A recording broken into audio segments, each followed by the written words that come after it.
পাবনার আতাইকুলার ভুলবাড়িয়া গ্রামের একটি বসতবাড়িতে দুর্ধর্ষ চুরির ঘটনা ঘটেছে।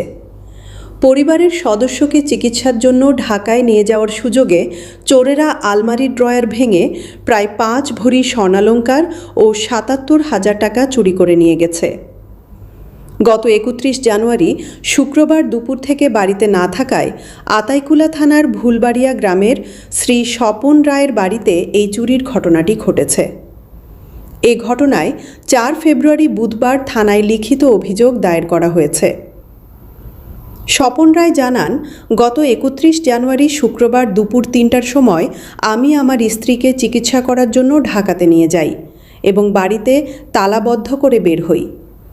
ডাক্তার দেখিয়ে বুধবার আমরা বাড়িতে এসে দেখি আমার বাড়ির লোহার কেচি গেটের তালা ভেঙে, আমার ঘরের তালা ভেঙে, আলমারির কয়েকটি ড্রয়ার ভেঙে চোরেরা প্রায় 5 ভরি স্বর্ণের গহনা ও ৭৭,০০০ টাকা চুরি করে নিয়ে গেছে। এ ঘটনায় বুধবার রাতে থানায় লিখিত অভিযোগ দায়ের করেছি। এ বিষয়ে আতাইকুলা থানার officer in charge OC Mohammad Jamirul Islam বলেন, বসতঘর থেকে টাকা ও স্বর্ণ চুরি হয়ে যাওয়ার একটি অভিযোগ পেয়েছি।